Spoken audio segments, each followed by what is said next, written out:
என்னுளே உயிர்ப்பாய் புறம்போந்து book என்னுளே நிற்கும் ஆதி காரணீஸ்வர பெருமான் திருவருளும் நாயினேற்கு பொற்பரிசெட்டருளி எங்கள் தர்மயாதீனத்து 27வது பண்டார சந்நிதிகள் ஸ்ரீ மாசிலாமணி தேசிக ஞானசம்பந்த பரமாச்சாரிய சுவாமிகள் தம் பொன்னருளும் சிந்தித்து என்றும் என் சிந்தையில் பேராதிருந்து சிவானுபவம் விளைத்தருளும் எங்கள் தர்மயாதீனத்து 26வது குருமணிகள் ஸ்ரீ சண்முக தேசிக ஞானசம்பந்த பரமாச்சாரிய சுவாமிகள் தம் திருவடிகளை உள்ளே உள்கிக்கொண்டு தொடங்குகின்றேன்.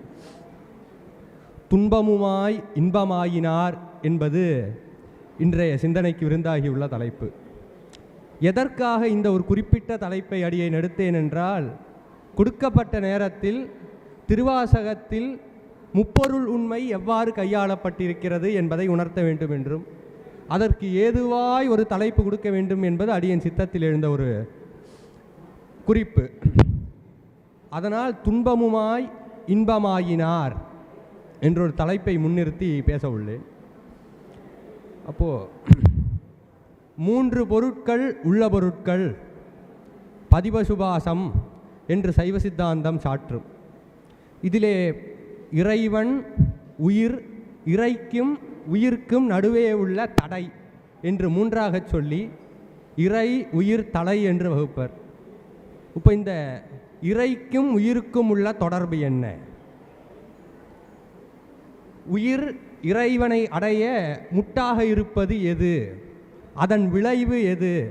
முட்டை நவிழ்த்தினால் வரும் பேரானந்தத்தின் வெளிப்பாடு எது என்பதை நம்முடைய சைவ சித்தாந்த சாத்திரங்கள் உள்ளதை உள்ளபடியாக நமக்கு சாற்றியுள்ளது. அப்படி துன்பமுமாய் இன்பமாயினார், இன்ப துன்பங்களின் காரணங்கள் ஏது என்று நாம் ஆராயும் போது வினையின் வெளிப்பாடாக துன்பமும் இன்பமும் நமக்கு மாறி மாறி வருகின்றது எனவும், அது தீவினையின் வெளிப்பாடு துன்பமாகவும் நல்வினையின் வெளிப்பாடு இன்பமாகவும் நம்மிடத்தில் வந்து சாரும் என்று பார்க்கின்றோம். அது பொதுவாக உள்ளவர்க்கு சிவன் அடியார்களுக்கு எது துன்பம், சிவன் அடியார்களுக்கு எது இன்பம் என்று பார்த்தோம்னா, சிவபெருமானை தொழாது இருத்தல் நமக்கு துன்பம், சிவபெருமானை தொழுது இருக்கும் நாட்கள் அத்தனையும் நமக்கு இன்பம். திருவாரூரில் அப்பர் சுவாமிகள் பாடுறார், துன்பம் நும்மை தொழாத நாட்கள் என்பாரும் இன்பம் நும்மை ஏத்தும் நாட்கள் என்பாரும் நும்பின் என்னை நுழைய பணியே என்பாரும் அன்பண்ணாரூர் ஆதிரை நாளால் அது வண்ணம்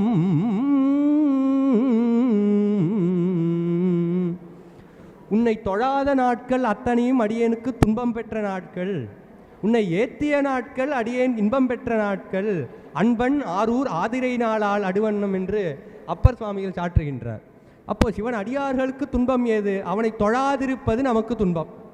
அவனை தொழும் நாட்கள் அத்தனை நாட்களும் நமக்கு இன்பமுடைய நாட்கள். பேசாத நாளெல்லாம் பிறவா நாளே என்று சொன்னார். அப்போ இந்த இன்ப துன்பங்களுக்கெல்லாம் நமக்கு காரணம் ஏது அப்படின்னு ஆராயும் போது, செய்த நல்வினையின் தீவினையின் பயனாக நமக்கு துன்பமும் இன்பமும் மாறி மாறி வரும். அந்த வினையின் பயனே நமக்கு இன்ப துன்பம் வருகிறது என்று பார்க்கின்றோம். அப்போது இந்த நல்வினை தீவினைன்னு இரண்டினுடைய தன்மை எத்தன்மை எது? சைவ சித்தாந்தத்தை மெய்கண்ட ஆச்சாரியார் வந்துட்டு ஏதுக்கள் சொல்கிறார், இரண்டுமே விலங்கு போன்று, கைவிலங்கு போன்றது அப்படின்னார். தீவினைங்கிறது இரும்பால் செய்த விலங்கு, நல்வினை என்பது பொன்னால் செய்த விலங்கு அப்படின்னார். இரண்டுமே கையை கட்டிதான் வைத்திருக்குமே தவிர்த்து அது பொன்னான் ஆனாலும் ஒரு பிரயோஜனமும் இல்லை, இரும்பால் ஆனாலும் ஒரு பிரயோஜனமும் இல்லை. அப்போ இரண்டும் விலங்கு தான். இரண்டை விட்டும் நான் அவிழ்ந்து தான். இப்போ தங்கத்தில் கை விலங்கு போட்டிருக்கோம், ரொம்ப அழகாக இருக்குன்னு அதையே போட்டுக்கிட்டு இருக்க முடியுமா? அப்போது அதனால இரண்டுமே நம் கைக்கு ஒரு கட்டு தான். அதை விட்டு எப்படி அகல வேணும் அப்படின்னு தான் நம்ம பார்க்கணும். அப்போ துன்பம் இன்பத்திற்கு காரணமாக இருப்பது நல்வினை தீவினை. இந்த நல்வினை தீவினை அது என்னது? வினை என்றால் என்ன அப்படின்னா, நாம் செய்த ஒரு செயலின் விளைவு வினை. நல்லது செய்தால் நல்லது நடக்கும், கெட்டது செஞ்சால் கெட்டது நடக்கும். அப்போது நல்லது கெட்டது என்பது இரண்டுமே நமக்கு பிறவியை தரக்கூடியது. நன்று செய்தாலும் பிறவி வரும், ஒரு நல்ல ஒரு பிறவியாக கிடைக்கும் நமக்கு. அடுத்த வரையில் சிஎம் வீட்டிலேயே பிள்ளையா பிறக்கிற ஒரு பிறவி கிடைக்குது, அந்த ஒரு நல்ல பிறவி தானே. அப்போது நல்வினை செய்தால் நல்ல ஒரு பிறவி கிடைக்கும், தீவினை செய்தால் தீ ஒரு பிறவி. செல்வம் இல்லாத ஒரு பிறவி நமக்கு இருக்கும் துன்பங்கள் வரும், நோய்கள் வரும்னு பார்க்கிறோம். அப்போது நல்வினை தீவினை இரண்டும் பிறப்புக்கு நமக்கு உள்ளூட்டுவது. இது இரண்டிலிருந்து நாம் விளங்க வேணும். நல்லதும் பண்ணக்கூடாது, கெட்டதும் பண்ணக்கூடாதுன்னா அப்போது நல்லது பண்ணலன்னா எப்படி நம்ம சிவலோகம் செய்வதுன்னா, செய்யும் நன்மை அத்தனையும் சிவபெருமான் பெயரிலே நாம் செய்ய வேணும், ஆச்சாரியன் பெயரிலே செய்ய வேணும். நான் இது செய்தேன் அப்படின்னு செய்யாமல் சிவபெருமான் திருவருள் முன்னிற்க நான் இது செய்தேன், ஆச்சாரியன் வழிநடத்த யான் இது செய்தேன். அப்போது அனைத்தினருக்கும் சிவபெருமானையும் குருநாதனையும் முன்னிறுத்தி செய்தோம்னா அதன் பயன் அனைத்தும் சிவபுண்ணியமாக சேர்க்கப்படும்.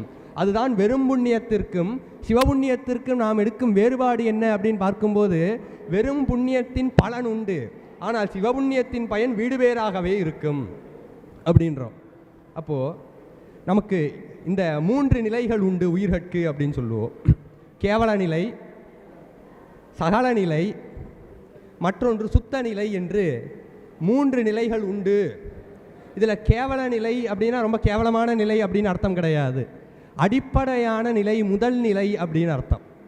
இந்த கேவல நிலை உயிரினுடைய தன்மை எப்படி இருக்குமாம், ஆணவ மலத்தில் மொத்தமாக கட்டுண்டு, அறிவே இன்றி அறியாமையே வடிவாக ஆணவ மலத்தில் புதைந்திருக்கும். அது எப்படின்னா சாண உருண்டைக்குள்ள மாணிக்கக்கல் இருக்கிற மாதிரி இருக்கும் அப்படின்வாங்க.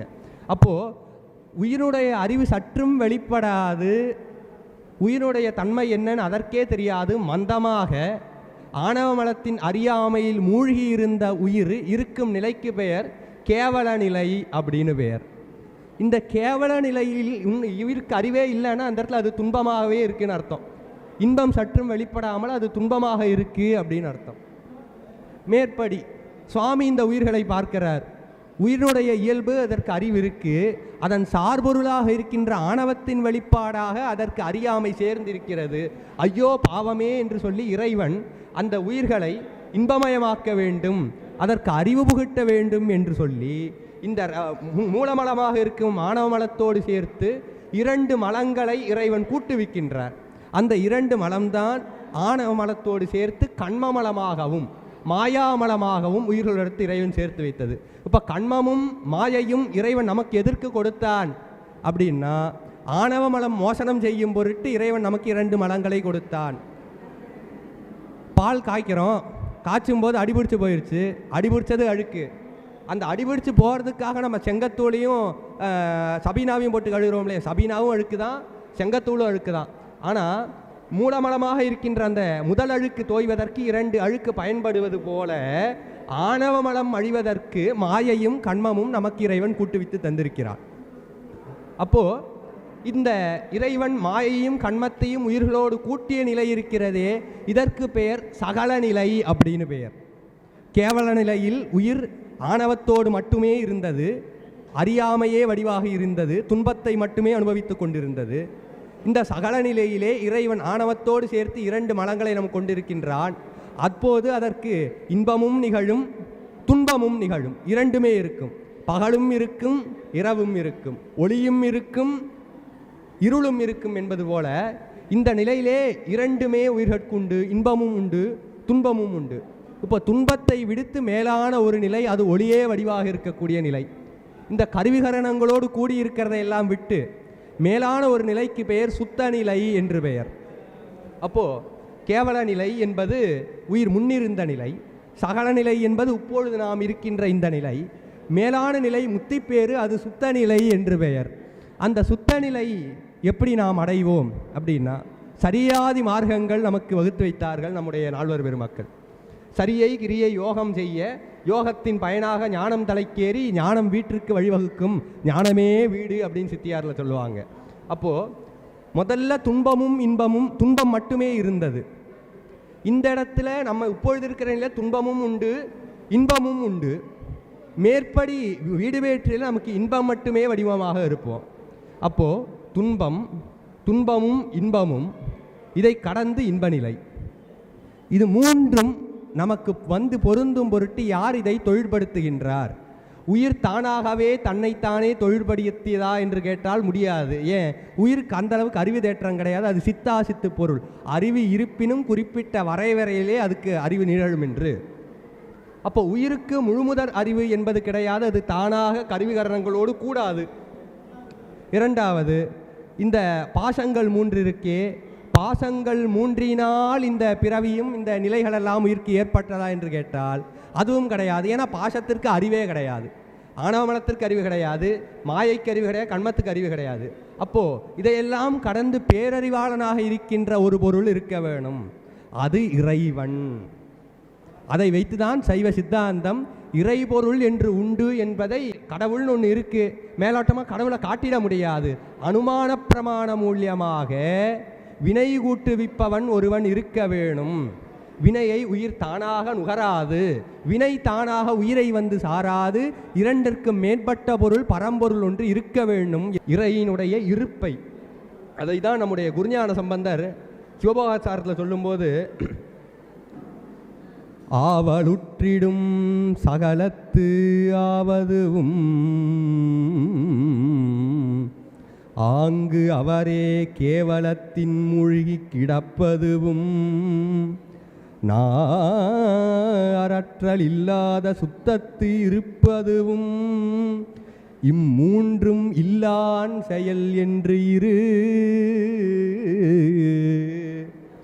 ஆவலுற்றிடும் சகலத்து ஆவதுவும், இந்த சகல நிலையிலே நாம் இப்பொழுது இருப்பதுவும் அதற்கு முன்பு ஆங்கு இருந்தது.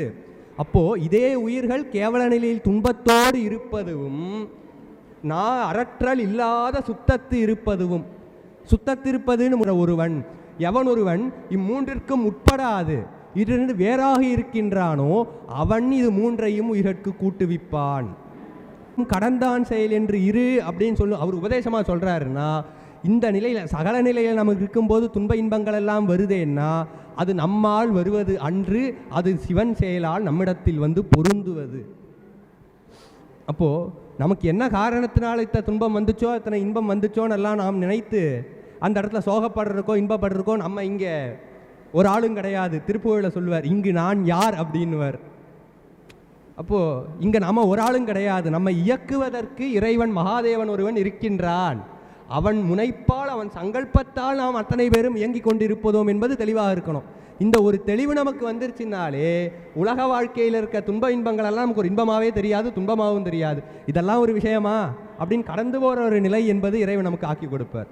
அந்த பக்குவ நிலை தான் நமக்கு வேணும் என்று அன்றாட இறைவனிடத்தில் போய் நாம் வேண்ட வேணும். நல்ல தெளிவுற்ற ஒரு பக்குவ நிலை இறைவன் எனக்கு தர வேணும் என்பதை தான் நாம் இறைவனிடத்தில் போய் வேண்ட வேண்டுமே தவிர்த்து அங்கே போய் எனக்கு பொருள் வேண்டும், செல்வம் வேண்டும், வீடு வேண்டும், இந்த உலகில் இருக்கின்ற விஷயங்கள் எல்லாம் எனக்கு வேணும் என்பது வேண்டுவது அங்கே பொருந்தாத ஒரு செயல். அப்போது இறைவனிடத்தில் நாம் வேண்டும்போது நல்ல ஒரு அறிவு தேற்றத்தை எனக்கு தர வேணும், நல்ல ஒரு பக்குவத்தை எனக்கு தர வேணும் என்று வேண்ட வேணும். நம்ம இப்போது இறைவன் இந்த துன்ப இன்பத்தை நமக்கு சேர்க்கின்றான், துன்ப இன்பத்தை சேர்ப்பதோடு சேர்த்து அவன் நம்ம இன்பத்தையும் தருகின்றான். எப்படி இறைவன் நமக்கு இந்த செயல்முறையை செய்து காட்டுகின்றார், எதனை முன்னிறுத்தி அவன் செய்கின்றார் என்பதையும் நாம் ஆராய வேணும். ஏன்னா எடுக்கும்போதே நம்முடைய மணிவாசகர் நமச்சிவாய வாழ்க நகாராதி பஞ்சாட்சரத்தில் தான் எடுத்தார். ஏன் சிவாய நம வாழ்கன்னு சொல்லி எடுத்துருக்கலாமே, ஏன் நமச்சிவாய வாழ்கன்னு எடுத்தார்? சிவாய நம என்பது சூக்ஷ்ம பஞ்சாட்சரம் என்று சொல்லி, அந்த சூக்ஷ்ம பஞ்சாட்சரம் எல்லாருக்கும் உரியது அன்று. பக்குவப்பட்ட மேலான ஆன்மாக்களுக்கே சிகாராதி பஞ்சாட்சரம் உபதேசமாக குருநாதர் தருவார். அதனால நமச்சிவாய வாழ்க என்பது அத்தனை பேருக்கும் உரிய ஸ்தூல பஞ்சாட்சரம். அது அத்தனை பேருக்கும் ஏன் அது அத்தனை பேருக்கும் உரியதுன்னா தொடக்கத்திலேயே நகரத்தை முன்னிறுத்தி அவர் வைத்தார். நமச்சிவாய வாழ்க என்பதற்கும் சிவாய நம என்பதற்கும் என்ன வேறுபாடு? நகாராதி பஞ்சாட்சரத்திற்கும் சிகாராதி பஞ்சாட்சரத்திற்கும் உள்ள வேறுபாடு என்ன அப்படின்னா, இது நகரத்திலே ஆரம்பிக்குது, அது சிகரத்திலே ஆரம்பிக்குது. அஞ்செழுத்துக்கு நீங்கள் உண்மை விளக்கம் போன்ற சாத்திர நூல்களையெல்லாம் கற்று அஞ்செழுத்தினுடைய பொருள் என்ன அப்படின்னு பார்க்கும்போது, நா என்பது திரோதான சக்தியை குறித்து வருவது, மா என்பது வாசனாமலமாக இருக்கக்கூடிய மலத்தை குறித்து, ஆணவ மலத்தை குறித்து வருவது, சி என்பது சிவபெருமானை முன்னிறுத்தி வருவது, வா என்பது அவனுடைய திருவருட்சக்தியை முன்னிறுத்தி வருவது, யா என்பது உயிரை முன்னிறுத்தி வருவதுன்னு சொல்லிட்டு 5 எழுத்திற்குமே தனித்தனி 5 பதம் தானே. அது அந்தியும் நண்பகலும் 5 பதம் சொல்லி அப்படின்னு தானே சொன்னாங்க. 5ம் ஒரு வார்த்தை, ஒரு சொல் கிடையாது, 5ம் தனித்தனி பதம். அந்த ஒவ்வொரு பதத்திற்கும் தனி அப்ரிவேஷன் இருக்குது. அப்போ நா என்பது நடப்பாற்றல் என்று சொல்லக்கூடிய திரோதான சக்தியை குறித்து வரும்.